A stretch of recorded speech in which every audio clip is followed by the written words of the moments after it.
여러분 안녕하십니까? 요즘 사회에 가정이 무너지고 있습니다. 청소년들의 문제가 있습니다. 가정 파괴로 인해서 많은 사람들이 병을 앓고 있습니다. 이러한 문제들을 어떻게 해결해야 될지, 우리 가정을 소천국으로 만들기 위해서는 어떻게 해야 될지, 이런 문제들을 살펴보도록 하겠습니다. 여러분, 이러한 장면을 본 적이 있으십니까? 옛날 결혼식이죠. 저는 어렸을 때 이러한 결혼식에 꽤 많이 참여했어요. 그리고 나도 빨리 저렇게 결혼하고 싶다. 저렇게 얌전하고 다소곳하고 이런 여자를 만나고 싶다. 근데 알고 봤더니 폼만 그렇게 다소곳하지 실제로는 안 그랬더라고요. 근데 그 가정이 행복하려면 어떻게 하죠? 요즘도 결혼을 하나요? 요즘도 결혼하죠. 그래서 옛날의 결혼 방법과 요즘에 결혼하는 그런 방법, 외적으로는 차이 날지 모르지만 행복한 방법은 같을까요? 같겠죠. 그럼 최초 결혼은 언제부터 시작이 됐을까요? 에덴에서 시작이 됐겠죠.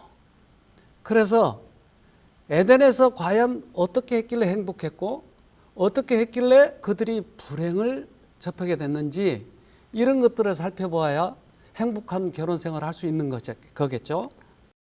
창세기 2장 18절 여호와 하나님이 가라사대 사람의 독처하는 것이 좋지 못하니 내가 그를 위하여 돕는 배필을 지으리라 하시니라. 네, 혼자 사는 것이 힘드니까 내가 배필을 줄게, 행복하게 살아라 라는 것이 하나님의 의도였죠. 근데 결혼한 사람이 대부분 행복하다고 그래요? 그렇지 않아요. 다시 결혼하겠습니까? 우리 다시 그 사람과 처음 만나면 다시 결혼하겠습니까? 하면 99%가 아니요. 그래요. 아니요. 왜 이렇게 독처하는 것이 좋지 못해서 반려자를 줬는데 왜 그러냐 이 말이에요. 그래서 이러한 문제를 우리가 살펴보면 그 해답을 얻을 수가 있습니다. 그래서 하나님께서 최초로 주례를 쓰셨는데 주례사가 바로 이런 것입니다. 창세기 2장 23절 아담이 가로되 이는 내 뼈 중에 뼈요 살 중에 살이라. 이것을 남자에게서 취하였은즉 여자라 칭하리라 하니라. 이러므로 남자가 부모를 떠나 그 아내와 연합하여 둘이 한 몸을 이룰지로다. 네, 내 뼈 중에 뼈요 살 중에 살이라. 그러니까 자기 부인은 뭐예요? 자기에게 있어서 뼈죠, 살이죠. 그러니까 부인을 부를 때 자기라고 부르는 거예요. 내 살이니까 자기. 그러니까 살을 꼬집으면 아파요. 부인이 아프면 내가 아프죠? 근데 화장실에 가서 웃는데요. 아파도, 부인이 아파도 내 살이 아니에요. 그러니까 뭐가 이렇게 분리를 시켜놔 버렸어요. 원래의 목적은 살이고 뼈였는데 같이 살도록, 행복하게 살도록 했는데 그렇게 앙숙이 돼버렸다고요. 그가 나의 동반자고 없으면 안 될 그런 내 살인데, 내 자기인데 왼수가 돼버린 것이에요. 그런데 이렇게 원수가 돼버리고 서로 이혼하는 이유를 그 밑에 절에 이렇게 얘기했어요. 남자가 부모를 떠나서 아내와 연합하여 한 몸이 될지니라. 한 몸을 이룰지니라. 근데 한 몸을 이루기 위해서는 부모를 떠나야 된다고 하는 것이에요. 그러니까 부모를 떠난다고 하는 것은 위치를 떠난다고 하는 것보다는 부모의 정신에서 독립되어서, 이제까지는 부모의 간섭을 받았지만 이제 독립되어서 둘이 결정을 해라, 모든 것을. 그런데 이러한 하늘의 원칙이 지켜지지 않으니까 친정어머니가 이혼시켜버리고 시어머니가 구박을 해서 며느리를 쫓아내버리고 며느리가 미워서 죽겠는 거예요. 그러니까 이것들이 불행하게 된 동기이기도 해요. 저는 시골에 들어가서 그 풀 잎사귀가 있더라고요. 근데 이게 까끌해요. 동네 사람이 이것을 며느리 미식계래요. 그러니까 미운 며느리가 이걸로 닦으라는 거예요. 그래서 이렇게 오랫동안 한국 전통이 이렇게 잘못되어 왔구나. 왜 며느리가 미워요? 내 아들이 며느리만을 사랑하니까. 엄마도 사랑하고 같이 해야 되는데 왜 며느리만 사랑하냐는 거예요. 그러니까 아들이 행복해하고 사랑하고 그렇게 살면 엄마 마음이 사랑하는 사람이 그렇게 살면 기뻐야 되는데 아들의 사랑을 내가 빼앗겨 버리니까 질투해, 질투. 시어머니의 질투예요. 그러니까 어머니가 간섭을 하지 말고 시어머니가 간섭하지 말고 그 아들이 기뻐하는 것을 기뻐하게 해주고 그리고 독립되도록 도와주는 것이 부모의 사랑인 것이죠. 아내는 동반자예요. 누가 상대방을 이렇게 지배해서는 되는 것이 아니에요. 서로 사랑하면서 사는 것이에요. 하와는 아담의 옆구리에서 취한 갈빗대로 지음을 받았다. 그것은 여자가 머리가 되어 남자를 지배하거나 열등한 존재로 마구 짓밟힘을 당해서는 안 될 것이라는 것과 동등한 자로서 그의 곁에 서서 그의 사랑과 보호를 받아야 한다는 것을 의미한다. 네. 남자가 머리가 되고 여자는 보호를 받아야 된다. 그러니까 하늘의 큰 원칙인데 부부가 행복하기 위해서는 하늘에서처럼 사랑이 기초가 되어야 되는 것이죠. 돈이 아니고 미모가 아니고 사랑이 기초가 되어야 행복하다고 하는 것입니다. 사랑이 행위의 원칙이 되어야 한다. 사랑은 하늘과 땅에 있는 하나님의 정부의 기초적 원칙이다. 네. 그래서 가장 행복하기 위해서는 사랑의 나무가 자라야 되는 것입니다. 그런데 남자와 여자가 서로 사랑하는 방법도 다르고 구조 자체가 달라요. 그런데 꽤 많은 사람들은 내 마음대로 할 수 있어야 행복하다고 생각하는 거예요. 그렇다면 종을 데리고 사는 게 나아요. 우리는 남자와 여자의 그러한 이 구조 자체가 다르기 때문에 사랑하는 방법도 여자가 또는 남자가 하는 방법이 다르다 이 말이에요. 남자가 여자를, 여자가 남자를. 그래서 이 뇌 구조를 살펴보기 위해서 이러한 MRI 기계로 스캔을 해봤어요. 과연 여자와 남자의 뇌 구조는 어떤가? 그래서 좌뇌와 우뇌가 있는데 좌뇌와 우뇌에 연결하는 그 뇌량이 있어요. 그러니까 이 뇌량이 여자들은 비교적 많이 연결돼 있어요. 뇌의 좌측 반구는 말을 하고 언어를 이해하고 분석적, 순차적으로 세상에 대한 정보를 처리하는 영역입니다. 네. 그러니까 좌측 뇌와 우측 뇌의 그런 역할이 조금씩 다른데 이것이 많이 연결되어 있는 게 여자라는 거죠. 우측 반구는 보다 직관적이고 공간 정보, 감정 정보를 다루죠. 네. 그래서 이것이 잘 이렇게 조화되면 여러 가지 것들을 한 번에 할 수 있는 그런 능력이 생기죠. 근데 여자들은 그것이 있다고 하는 것이에요. 여성의 뇌에서 더 강화되어 있다는 결론을 내릴 수 있죠. 네. 많이 연결되어 있기 때문에 여자들은 비교적 여러 가지를 한 번만에 할 수 있는 거예요. 빨래도 하면서 전화를 받을 수 있고 밥을 하다가도 애를 볼 수 있고 이러한 역할을 충분히 할 수 있다고 하는 것입니다. 여러 뇌의 영역이 서로 연결되어 있으니 감정적인 과제에도 강하고요. 네. 꽤 여자가 똑똑하죠? 남자는 이것이 안 돼 있기 때문에 여자들이 이것을 훨씬 넓은 범위를 할 수 있다고 하는 것이죠. 양쪽 반구의 연결이 더 견고하고 더 넓게 분포된 것으로 나타났습니다. 얼마나 많이 연결되어 있나요? 그래서 꽤 자상하고 여러 가지 일도 할 수 있고 아이도 돌볼 수 있고 전화도 받을 수 있고 여러 가지를 한 번만에 할 수 있다고 하는 것입니다. 언어 분석적 정보와 감정 정보를 이용하는 능력이 여성의 뇌에서 더 강화되어 있다는 결론을 내릴 수 있죠. 남편과 부인이 싸우면 말로 싸우면 누가 이겨요? 훨씬 더 잘 싸우죠. 말을 얼마나 잘하는지. 그 이유는 이게 많이 연결되어 있기 때문에 그렇다 이 말이죠. 남자는 여자들하고 싸우면 100점 100패예요. 그러면 남자를 무시해버려야 되겠죠? 근데 남자가 잘하는 부분이 있더라 이 말이죠.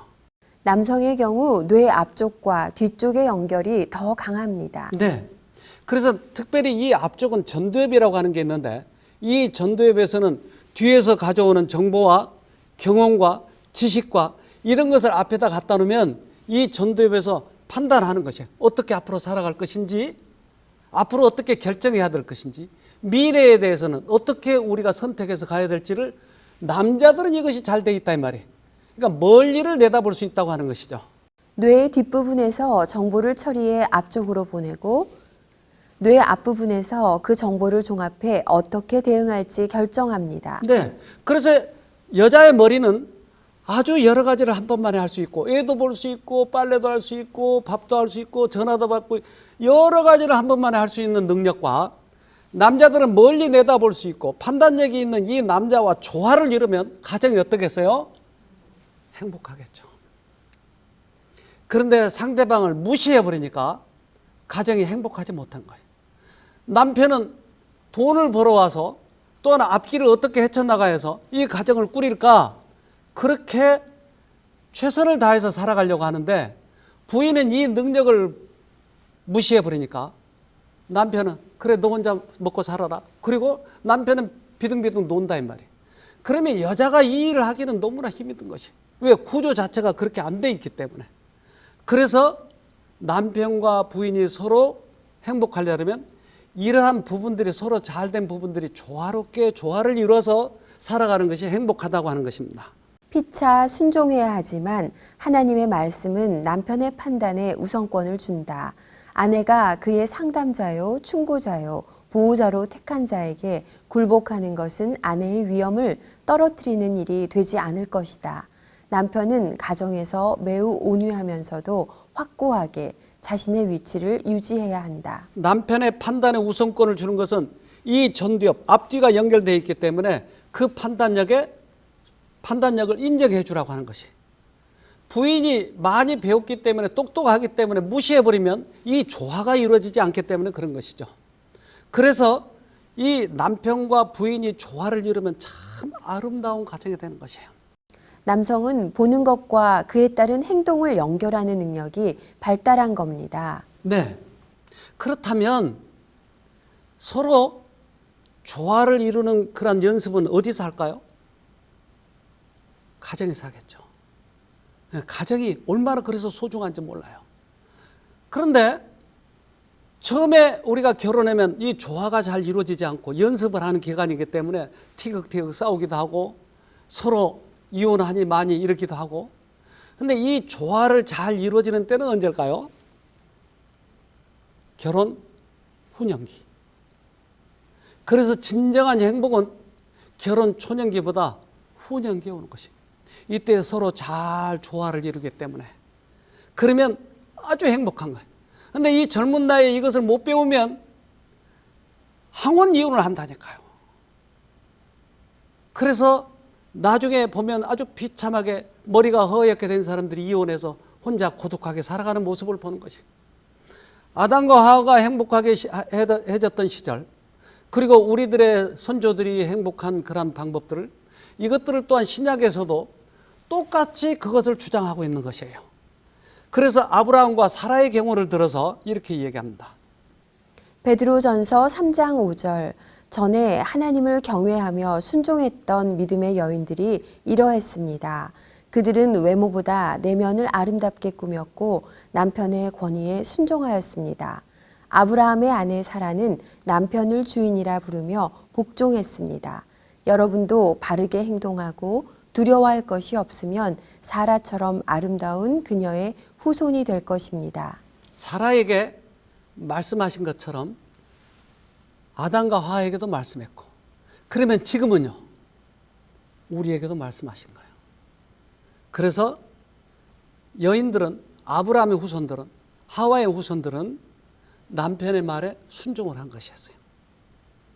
그런데 이러한 어떠한 우리에게 주어주신 권위를 남용을 할 때 가정이 불화하는 거예요. 저 여자가 나에게 순종하니까 함부로 종처럼 대하려고 하는 것이.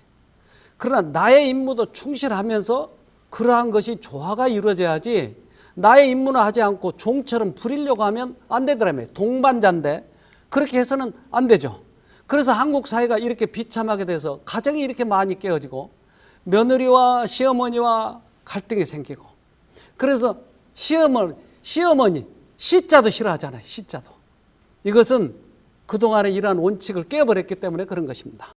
베드로전서 3장 7절 남편 된 자들아 이와 같이 지식을 따라 너희 아내와 동거하고 저는 더 연약한 그릇이요 또 생명의 은혜를 유업으로 함께 받을 자로 알아 귀히 여기라.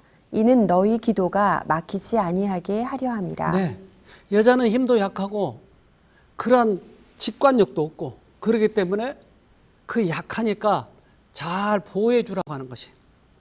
그래서 서로 이러한 단점과 장점을 조화시켜서 이 세상에 가서 아름답게 살아가도록 한 다음에 하늘에 와서 또 같이 살려고 하는 것이, 연습을 해서. 그래서 일본에는 온천이 많이 있는데 이 온천에 원숭이가 들어간답니다. 겨울 암컷 원숭이와 새끼 원숭이만 온천에 들어간다. 그런데 이 온천에는 암컷과 새끼만 들어가는 거야. 수컷은 들어가지 않는 것이. 그 왜 수컷은 들어가지 않는지 이 과학자들이 잘 관찰을 해봤어요. 그랬더니 이유가 이렇더랍니다. 그다지 알려지지 않은 것이지만 온천에 들어가는 일본 원숭이는 암컷 원숭이와 새끼 원숭이뿐이다. 성장한 수컷 원숭이는 온천에 들어가지 않는다. 과거에는 온천을 좋아한 우두머리 원숭이도 있었던 듯 하지만 언제나 겉모습에 신경을 쓰지 않으면 안 되는 수컷 원숭이는 몸이 젖어 빈약하게 보이는 것을 싫어하는 듯하다. 아, 수컷들이 그러네요. 수컷들이 빈약하게 보이는 걸 싫어하네요. 자기는 가정을 다스려야 되고 가정의 앞길을 우리는 개척해 나가야 되고 다른 외 적들이 오면 가정을 보호해야 되기 때문에 항상 이러한 경계심을 가지고 권위를 가지고 있는데, 빈약해 보이면 가정에게 무시를 당하면 남자의 권위가 떨어져 버리면 자기 행복이 없기 때문에 언제나 이것에 대해서 신경을 쓰네요. 그런데 남편이 회사에서도 꾸중을 듣고 사회에서도 비실비실하고 집에 와서도 마누라한테 당하면 이 남편은 어디로 나가냐는 거죠. 그런데 가정에서 최소한 이 남편의 권위를 살려주기만 하면 남편은 죽기 살기로 벌어오는 것이에요. 가정을 돌보는 것이에요. 그래서 남편을 짓눌러버리면, 무시해버리면 부인은 혼자 스스로 이것을 개척해 나가야 되기 때문에 얼마나 힘든지 몰라요. 그래서 성경은 이렇게 얘기합니다. 디모데전서 2장 12절 여자의 가르치는 것과 남자를 주관하는 것을 허락지 아니하노니 오직 종용할지니라. 네.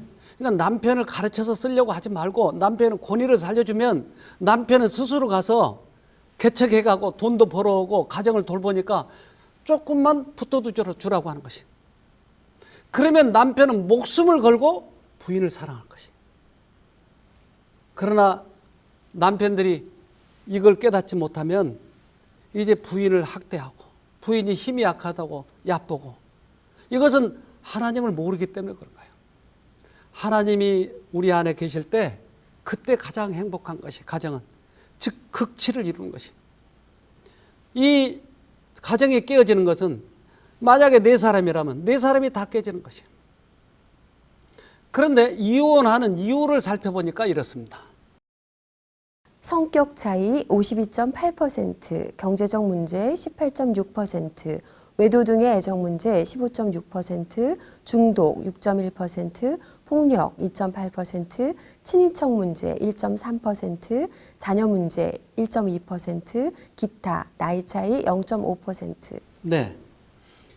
이렇게 프로테이지가 나와 있는데, 그렇다면 가장 이혼을 많이 한 이유가 뭐죠? 성격 차이. 그러니까 결국 성격을 서로 이해를 못해서 그래요. 남자는 직관력이 있고 멀리 내다보고 판단력이 있지만 여자는 멀티를 잘한다 이 말이에요. 여러 가지 것들을 한 번만에 잘할 수 있는 것이죠. 그러니까 이런 서로의 약점과 장점을 보완하면 행복할 텐데, 이 성격 차이, 왜 그래? 당신은 왜 그래? 이것 때문에 이혼을 많이 한다고 하는 것이. 조화를 이루면 오래 살 텐데 이것이 부부간의 문제다라고 하는 것입니다. 남편과 아내가 상대방을 독재적으로 지배하고자 해서는 결코 안 된다. 서로 상대방을 자기의 뜻에 굴복시키고자 노력하지 말라. 그대들이 그렇게 하면서 피차간에 사랑을 유지할 수는 없다. 친절하고 인내하고 견디고 사려 깊고 예의 있게 행하라. 하늘에 가는 사람들은 하늘의 원칙을 따라야 되는데 그 하늘의 원칙은 사랑이다 이 말이에요. 그런데 상대방을 지배하려고 하는 정신은 하늘의 정신이 아니라고 하는 것이에요. 예수님도 우리들의 자유의지를 존중했고 서로 자유의지를 존중하는 사이에 사랑이 싹트게 되고 그러한 서로의 배려가 사랑의 극치를 이루게 하는데 이 상대방을 지배하는 정신은 그 정신이 떠나버렸기 때문에 아무리 행복하려 해도 행복할 수가 없는 것이에요. 꽤 많은 문제들이 여기에서 오더라고요. 그래서 꽤 많은 참가자들, 환자들이 이런 문제를 호소했던 것이에요. 우리도 싸움을 펑 많이 해봤어요. 근데 싸울 때 이제 애들이 보잖아요. 그러니까 애들이 나중에 우리가 이혼하면 누굴 따라올 건가? 이걸 염두에 두고 상대방의 단점을 계속 쏟아내는 거예요. 그러면 상대방은 가만히 있을까요? 말을 나보다 더 잘하는데 얼마나 고리타분한 얘기까지 모든 문제를 다 꺼내놔요. 나는 기억도 없는데 얼마나 그렇게 잘 외우고 있는지 이것들을 수없이 쏟아내는 거예요. 그러면 나는 또 상대방의 더 큰 단점을 드러내는 거예요. 애들 들으라고. 근데 애들이 이것을 판단할까요? 아니요. 애들은 자기들끼리 싸우건 말건 그건 관심이 없고 안 싸우면 좋겠어요. 누가 옳은가 그른가 이런 걸 따지지 않고 둘이 다 제발 안 싸워졌으면 좋겠어. 이걸 애들은 더 관심을 갖는 것이에요. 부부가 사랑할 때 자녀는 부모를 존경한다. 서로 사랑할 때 존경하지 누가 잘했냐 못했냐 이걸 따지지 않는다고 하는 것이. 그렇다면 이러한 정신은 어디서 배울 수 있죠? 예수님에게서만. 예수님이 계실 때면 가정이 행복한 것이. 미움에 대해서는 미움을 나타낼지라도 사랑에 대해서는 사랑을 나타낼 것이다. 그러나 증오에 대하여 사랑을 나타내는 것은 오직 하나님의 영에 의해서만 가능하다. 네. 개들도 발로 차고 때리면 물라고 그래요. 근데 밥을 주면 꼬리치며 좋아해요. 나를 좋아하면 자기도 좋아하는 것이. 그러면 사람도 나를 사랑하면 나도 사랑하고 미워하면 미워하는 것은 개들도 한다니까요. 근데 미워하는 사람을 사랑하는 것은 그리스도에 의해서만 된다. 가정에 이 정신이 들어와야 이 사랑이 들어와야 행복해질 수 있다고 하는 것이. 꽤 많은 질병의 원인이 여기서 온다고 하는 것을 알게 됐어요. 이분은 꽤 큰 사업을 한 분이었어요. 근데 이분이 이제 사업이 점점점 커지다 보니까 빌딩도 사고 그러다 보니까 집에 있는 남편이 상당히 의심스러운 거예요. 그래서 가정부가 집에 와서 일을 해주는데 자꾸 남편을 의심하는 거예요. 남편은 전혀 그런 일이 없다고 얘기하는데도 그러니까 CCTV를 달았어요. 그래야 남편을 의심하고 어느 날은 아파트 17층인데 거기서 뛰어내리고 싶은 거예요. 그러니까 서로 불신하고 의심하고 옛날 이 결혼 초기에는 그렇게 서로 사랑하다가 이제 서서히 그런 간격이 벌어지고 이런 일이 꽤 오래 가면서 어느 날 정신에 문제가 온 거예요. 밥을 먹으러 갔는데 뭘 밥을 골라야 될지를 모르는 거예요. 사장인데. 그래서 아들한테 물어봤답니다. 아들아 내가 뭘 먹을까? 엄마가 알아서 해야지 그런 것도 몰라? 핀잔을 받은 거예요. 그때서부터 약을 먹긴 먹었는데 몇 년을 먹어도 이 병이 낫지 않는 것이. 쉼터에 오게 됐어요. 쉼터에 와보니까 자기가 큰 사랑의 원칙, 이 우리들의 생활의 원칙을 많이 벗어났다고 하는 것을 깨달았어요. 그때 남편에게 가서 사과를 하게 됐어요. 여보, 내가 이제까지 잘못 살아. 당신에게 너무 잘못했다고. 그러면서 이분들이 급격히 좋아지기 시작한 것이에요. 사랑의 원칙을 버리면 병이 오는 것이에요. 가정의 원칙을 버리면 이혼이 되는 것이에요. 병이 오는 것이에요. 고린도후전서 13장 4절 사랑은 오래 참습니다. 사랑은 친절합니다. 사랑은 시기하지 않습니다. 사랑은 자랑하지 않습니다. 사랑은 교만하지 않습니다. 남편이 있는 이유는 남편이 이 가정을 보살피기 위한 것인데 남편을 무시해버리고 내가 무엇을 잘한다고 얘기하면 남편이 도외시할 것이에요. 사랑은 자랑하지 않는 것입니다. 사랑은 교만하지 않는 것이에요. 상대방의 약점에 대해서 오래 참아주는 것이에요. 이것이 안 되기 때문에 가정이 파괴되는 것입니다. 사랑의 원칙으로 돌아가면 가정이 회복될 수밖에 없는 것입니다. 그리스도인 가정의 가만은 세상의 부패에 대하여 가장 확실한 안전장치이다. 가정에서 예수님을 믿는다고 하는 것은 얼마나 큰 축복인지 몰라요. 피곤하고 지친 사람들이 가정에 들어와서 쉬고 서로 행복하게 살고 다시 용기를 얻고 또 사회에 나가서 일하고 그러한 가정이다 이 말이죠. 지상의 가정이 하늘에 있는 가정의 상징이요. 그 가정을 위하여 준비하는 곳이 되어야 한다는 것을 기억해야 한다. 인생은 하나의 예비 학교이며 부모와 자녀들은 하나님의 나라에 있는 상급 학교에 입학하기 위하여 이 예비 학교를 졸업해야 한다. 우리는 이 연습할 수 있는 학교에서 공부할 수 있는 가정을 가지고 있어요. 여기에서 연습해서 하늘을 가야 되니까요. 서로 사랑하고 서로 좋아하고 서로 배려하고 서로 약점을 감춰주고 이러면서 하늘을 간다고 하는 것입니다. 가정의 분위기가 항상 자녀의 마음에 생생하게 남아 있어서 그들의 유년 시절의 가정을 하늘 다음가는 화평하고 행복한 곳으로 회고하게 해야 할 것이다. 그리하면 성년이 되어 그들의 차례가 될 때에는 그들이 부모에게 안위와 행복을 주고자 노력할 것이다. 서로 사랑하고 행복하게 살고 하면 자녀들은 그것을 보고 따라서 할 것이에요. 그들의 성품이 그렇게 꼴지어질 거예요. 그들의 성년이 되면 이 부모에게 그렇게 할 것이에요. 한 알코올 중독자가 오셨어요. 이분은 점점점 알코올에 깊이 빠지면서 정신을 차리고 다시 돌아가려고 했을 때 안 되는 것이었어요. 우리는 가정이 스트레스 주지 말고 서로 사랑하고 밖에보다 더 안락하게 해주고 그러면 가정을 찾을 거예요. 근데 가정에서 무시해버리면 남편도 무시하고 부인도 무시하고 그러면 밖으로 나가서 거기서 만족을 얻으려고 해요. 빠찡코를 찾고 도박을 하고 그런 데 가서 위안을 찾으려고 해요. 가정이 행복하면 가정으로 들어올 거예요. 근데 이분도 이제 가정에서 그런 것을 못 찾았기 때문에 알코올 중독에 빠지게 됐어요. 5년 전부터 수기 씨는 한번 술을 마시기 시작하면 밤을 새우기 시작했다. 2, 3일씩 집에 안 들어가는 날들이 많아졌고 길게는 5일까지 집에 안 들어갔다. 며칠째 밤새도록 술을 마시고 있던 어느 날 새벽이 되었는지 날이 희뿌옇게 밝아왔다. 문득 수기 씨는 이렇게 살다가는 가정도 깨어지고 아이들 교육도 엉망이 되겠다는 생각이 들었다. 아침이 되자 지나가는 택시를 잡아타고 제 발로 알코올 전문 병원에 들어갔다. 2달 정도 알코올에 대한 교육을 받았다. 알코올에서 벗어나는 방법을 열심히 습득했고 이제는 술을 정말 끊었다는 자신감을 가지고 퇴원했다. 3개월 정도 지난 어느 날 친구와 술 한잔하고 싶다는 생각이 갑자기 들어왔다.